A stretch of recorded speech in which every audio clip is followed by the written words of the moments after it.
and welcome to the Land Use Podcast, the first episode in nearly 5 years. My name is Aysha with the Alberta Land Institute, and today we're chatting about zoning. I'd like to start off with a land acknowledgement. The Alberta Land Institute is a research institute based out of the University of Alberta's North Campus. The North Campus is on Treaty 6 territory, which is a traditional gathering place for diverse Indigenous peoples, including the Cree, Blackfoot, Métis, Nakota Sioux, Iroquois, Dene, Ojibwe, Saulteaux, Anishinaabe, Inuit, and many others whose histories, languages, and cultures continue to influence our vibrant community. Last month here in Edmonton, locals were getting fired up about land use. If you're an Edmontonian and you've been paying attention to the news, you may have heard something about the zoning bylaw renewal. On October 23rd, Edmonton City Council passed a new zoning bylaw after a long and involved public hearing during which hundreds of Edmontonians expressed their support and, for some, concerns. The bylaw is a major overhaul of Edmonton zoning laws that will reduce the number of zones in Edmonton and allow more types of housing to be built all over the city. Here with us today is Trevor Illingworth from the City of Edmonton. Trevor, could you introduce yourself and tell us a little bit more about what you do? My name's Trevor Illingworth. I'm a senior planner with the City of Edmonton Zoning Bylaw team, and that generally means that I look after the ongoing amendment and maintenance of the zoning bylaw. For myself, over the past 4+ years, it's meant being part of the leadership of the renewal of the new zoning bylaw. And so the zoning bylaw renewal itself was broken up into 4 different projects. It's part of a larger city initiative. Those projects are renewing the bylaw, so that's really just looking after the content itself, and that's what my responsibility has been. And in addition, it's been a citywide rezoning to implement the new zones, an implementation project, which is, really taking off now to implement the new bylaw, and then what we call a technology project, I guess, to implement a new content management system. So an online interface for hosting the zoning bylaw. So all of that together is within the scope of the zoning bylaw renewal initiative. Okay, so let's start with the basics here. What is zoning? Yeah, so zoning is a system of organizing land. It's a tool for how we use land, where development can go, what types of development can it be, how big can it be, what's allowed to happen on the land. And so a zoning bylaw or land use bylaw is required by the Municipal Government Act, and it's a tool that all cities have to have, and it's a tool of organizing land uses and the extent to which those land uses can occur on a piece of land. Are there certain things that the zoning bylaw is better equipped to handle and others that it's not? So just in that introduction, I talked a lot about land use. Zoning is really well equipped to deal with the bigger picture in a way of like how a property gets developed. So things like the setbacks of a building or the height of a building, the types of uses and activities that can occur on that piece of land.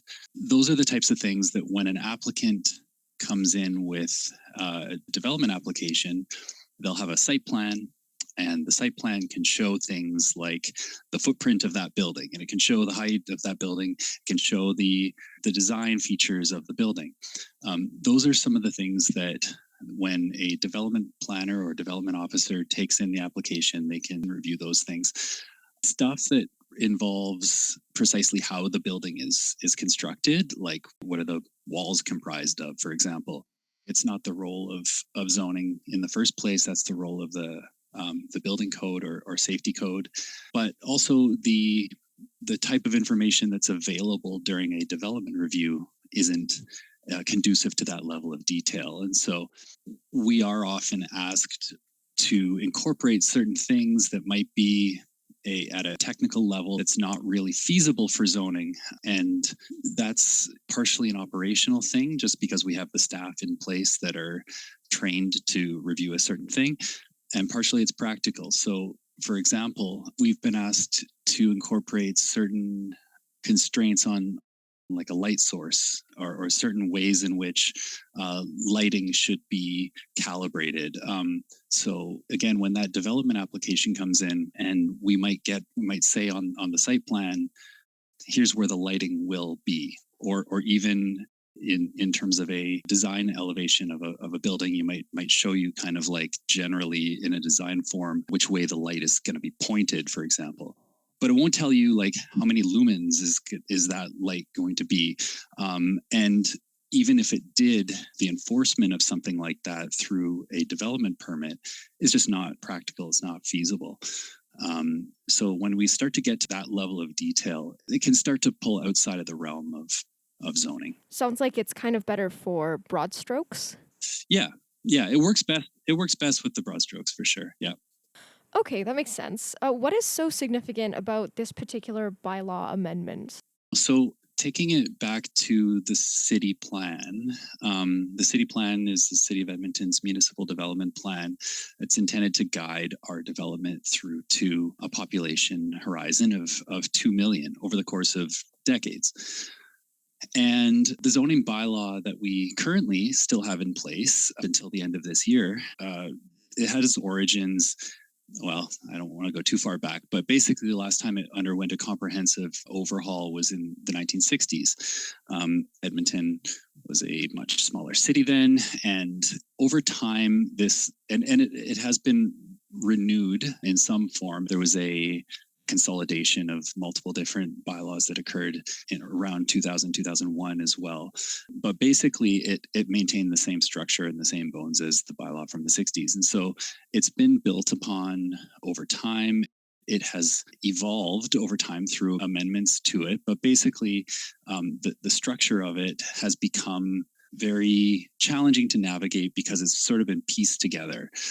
So over the course of a few years, from about 2014, 15 through 2018 or so, the city's zoning bylaw team was undergoing a lot of amendments. Basically, every couple of weeks, we were back at council amending something to remove barriers to X. And X might have been, in recent past, it's been a lot on sort of supporting new forms of infill, helping to remove barriers to different forms of housing in different ways. And it became apparent that if we're always removing barriers to these things, why are so many barriers there in the first place? Like the bylaw was proving to be a bit unwieldy and not very resilient to even the smallest changes in, say, housing trends or changing business models and so on.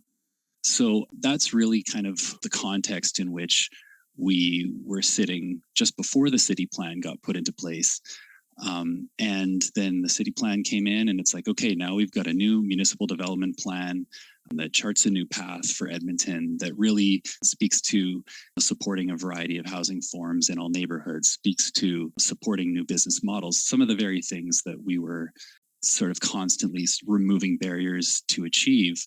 And so when that came into place, it really started the wheels turning on this project of, well, let's renew the zoning bylaw so that it can more easily align with the city plan. It can implement this plan and those long-term planning ideas, and it can do so in a way that, hopefully we're not constantly going back to council every 2 weeks to remove those barriers. That's really kind of the impetus for it. And the opportunity to as well look at some of the trends that a lot of cities are grappling with around housing supply, and to do what zoning can do to help to address that. That was a big piece of this as well, looking to see how we can support a more diverse supply of housing in all neighborhoods. Yeah, and it's really gotten a lot of attention locally. Why do you think so many Edmontonians are invested? Yeah, people have been invested in this work for a variety of reasons, and sometimes the same reason that people feel passionately about the bylaw, they maybe arrive at two different conclusions about whether or not they are supportive of the idea. But basically, I mean, when we talk about a change to people's neighborhoods, they can feel generally one of two ways. Either you might feel excited about that idea and you feel that it offers opportunity for more neighbors, more variety of different housing choices, opportunities for people to potentially age in place. If a single detached house doesn't meet your sort of long-term needs or even short-term needs, then the idea of potentially seeing new housing forms coming up in the neighborhood can be exciting for some people, and increased density in general is an opportunity that can be supportive of more local business, can be supportive of schools reaching their thresholds to remain open and thriving. Things like that are some of the reasons why we hear that people are excited about this idea. On the flip side, people get invested in a project like this because it has an impact on, again, for those same reasons, has an impact on the neighborhood and what people can expect to see. And many people may not be supportive of that. Then people might not want to see a change to what it might be a predominantly single detached house form in their neighborhood.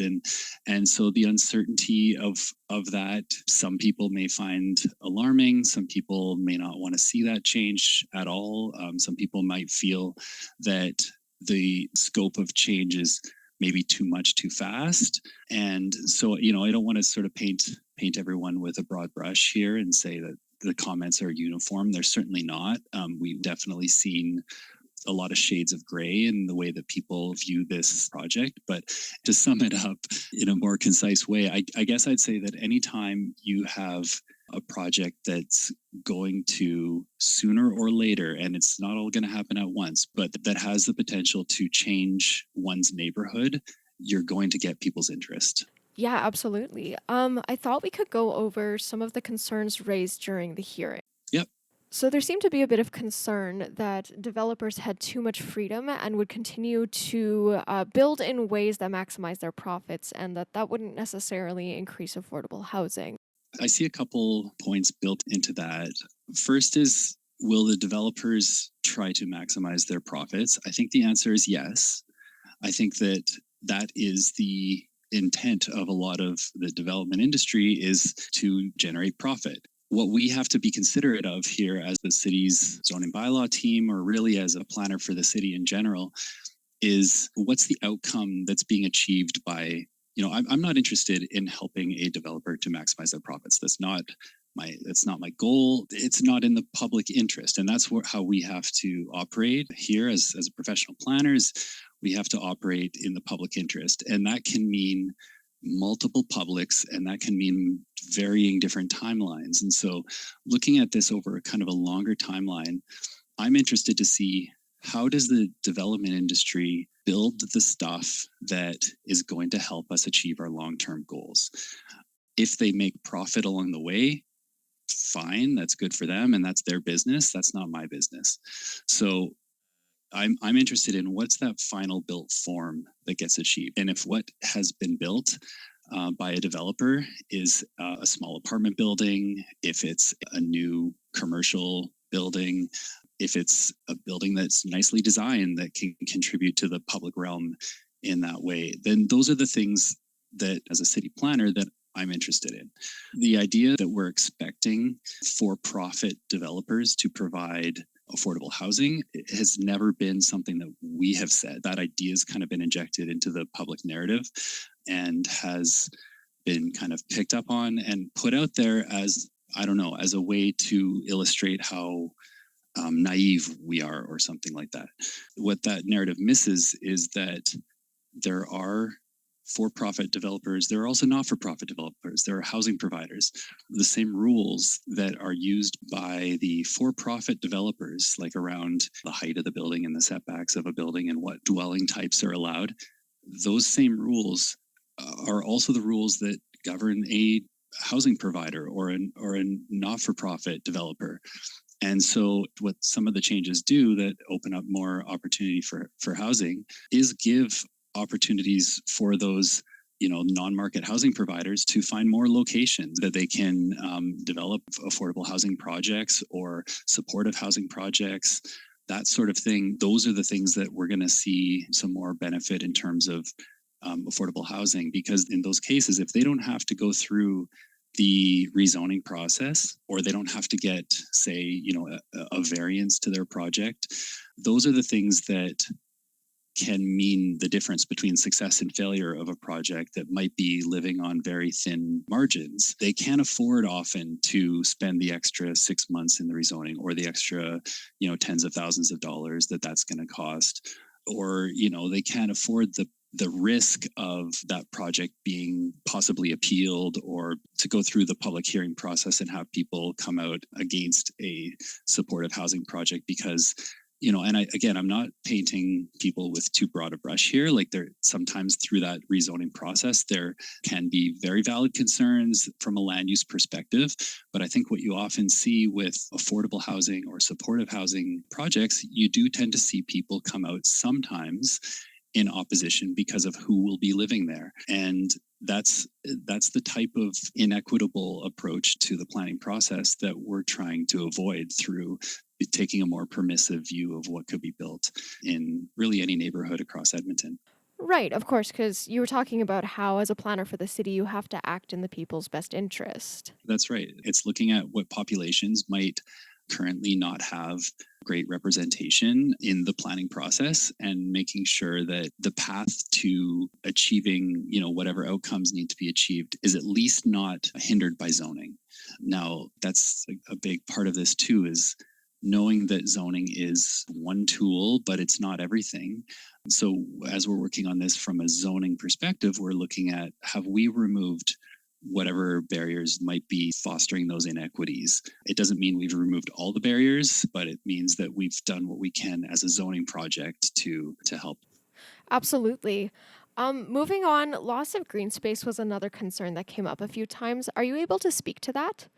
Sure. I mean, loss of green space, I think that when people talk about this, again, I'm not 100% sure what people might have in mind, because what we said in the zoning bylaw is if we're talking about like an individual lot, setbacks and site coverage are kind of the two main tools in the smaller scale context that deal with like how much potential green space or yard space is available on a yard. Those are minimums. So if somebody if they're building a new development and they want to provide a larger yard because they value that or because the market is there for bigger backyards, they can do that. Nobody's asking you to remove any yard space. Similarly, with an existing property, you don't have to redevelop your property. You keep your yard. The other thing is site coverage is a big part of this. So site coverage is not proposed to change meaningfully from what's currently allowed in a lot of neighborhoods. There's a bit of a simplification that we've proposed here that will increase the building pocket slightly through site coverage in some neighborhoods. But still, as we're talking about sort of single digit percentage points here, just a few percent higher. And that's, again, to provide a bit more flexibility about different housing types. One of the things, though, that we are proposing alongside that is a minimum soft landscaping requirement that basically ensures that a certain percentage of the lot can support plant life.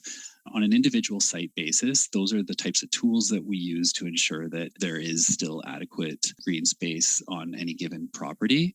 That's really not going to change that much from what is currently allowed today.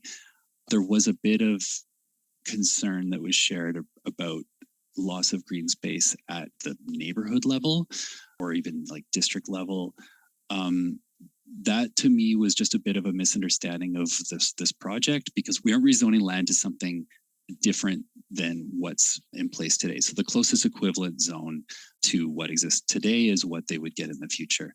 That means that if the neighborhood is currently zoned, like if there's a park, for instance, that's currently zoned with a park zone, it will get a park zone with the implementation of the new zoning bylaw. So that's not changing. So when we're talking about the loss of green space at that level, I don't know where that idea really comes from, except to say that there's other planning processes in place. There's a district planning process. There's a green space strategy that Edmonton has in place called Breathe. Those are the types of tools that the city uses in the bigger picture and in the longer term to guide Edmonton's green spaces and to ultimately inform, if the city needs to look at land acquisition or something like that to support the green space and parks needs of a growing population. So obviously it's not quite a one and done kind of thing. Are there any subsequent motions that you want to discuss? Sure. So there were a number of subsequent motions that came out of the adoption of the new zoning bylaw. Council put forward, I think, 27 or 28 motions, and 19 of them were successful. A number of them were not necessarily zoning related, and I think council, in my mind, as a whole, generally did a good job of identifying those things that they heard from constituents, that they heard from Edmontonians, and ensuring that in some cases, I would say, sent a signal to Edmontonians that yes, these things matter, these concerns are legitimate concerns, and we want to make sure that these things get addressed too. Things about, affordable housing, for instance, things about climate. What is the city doing from a climate perspective? What they did, though, I think wisely and with, I think, full awareness of the role of zoning versus the role of maybe other planning tools, is to, through those motions, to identify where there might be existing work already occurring, or where maybe the work wasn't occurring but needs to be initiated or even just enhanced or sped up, I guess, in certain ways. And so made motions to ensure that that happens. So one of the things, affordable housing, there is a body of work going forward already, looking at our affordable housing policies, and a report going ahead to council fairly soon, looking at sort of what are the policy tools that we have in place or that are possible for us to use to support our affordable housing goals. So there was a motion that kind of concerned that. And, I think in some cases with these motions, that it's a bit of a signal to the public that, yes, we heard you, but this is happening, and we want to make sure that it occurs. Another one is, on climate. There's so much work that needs to be done, and the zoning bylaw may play a part in some aspects of that. So what we have under development right now is a climate change planning and development framework. And what that project is intended to do is to kind of look at the whole development spectrum and look at the range of different implementation tools that's available. It could be zoning, it could be, safety codes, it could be a green standard, which would be like a separate bylaw. Some cities have chosen to do it that way. It could be something else. It could be plans, strategies, education, who knows? But the point is to look at the whole spectrum and look at the problems that we're facing and go, okay, this tool is going to be used to address this issue. This other tool is going to be used to address this other issue, and then map out what are some of the implementation mechanisms that need to occur to make that happen. Because it's easy for us, I'm going to say, in a lot of cases, to just write a rule into the zoning bylaw to say, like, this has to happen. As a regulatory tool, you can come up with a rule that's quantitative and that looks good on paper. But there's a whole lot behind that rule that is kind of invisible to a lot of people. That being, how does it get implemented? I used the example earlier about the light source. You could have a rule about like every light must be, this many lumens as a maximum or something like that. But if you don't have the people in place to review and ensure that that actually gets executed the way it's meant to, and if you don't have the infrastructure systems in place, like EPCOR has the appropriate power supply to make sure that occurs, like those are the things that actually have to happen for any regulation to be successful and to actually be implementable. And so a project like this planning and development framework needs to, again, look at that whole development spectrum and look at the ways in which different barriers, again, I'm talking a lot about barriers being removed, look at the ways in which the barriers can be removed to ensuring that those outcomes can be achieved and that they're going to be successful. And so at the end of that analysis, and I'm not sure, like I'm really interested to see how this work goes, because I think we need to do it quickly. And the city is taking this, I think, pretty seriously. And so we need to look and see what this work reveals about the changes that need to be made, and where changes to zoning are part of the solution. We will be there and we'll be ready to implement that. One of the things that came up throughout the course of this work was this idea that the zoning bylaw renewal had to do all of the things all at once. And what I think that sometimes people might have missed through this process is the fact that a zoning bylaw is a living document. It can be updated over time. We can make changes as early 2024 if we need to update it and make sure that it's reflecting our current needs. And as that applies to something like this climate change planning and development framework, like we can make those changes as soon as we've got the implementation side of it sorted out. Thanks, Trevor. I won't take up too much more of your time, but is there anything else you wanted to mention before we finish up here? I'll just say the level of participation of the public throughout the whole past several years that we've been working on this and culminating in quite a long public hearing that 293 people signed up. I don't know if all of them ended up speaking because unfortunately, because of the length of the hearing, some people did sort of drop out, but by numbers, I think it was something like 134 people there in support and 159 or 58 or something in opposition. The fact that it's even close is pretty remarkable for a long-term planning document. A lot of times, and really for public participation in really any aspect of city management is generally skewed towards people coming in opposition. That's just, we see that in almost everything. When people are concerned about a thing, they tend to show up more than when they are unconcerned about a thing or even supportive of a thing. So the fact that we had 134 people come out and either come out or at least sign up for to speak or show their support for this work, I thought was amazing, and amazing indication of an appetite for change in the city, and an appetite that, for the idea that we could do better, that there are some, that we don't have to just accept, neighborhoods filled with single detached houses forever, that there's other ways that people can envision their city growing. And, like that to me was really inspiring.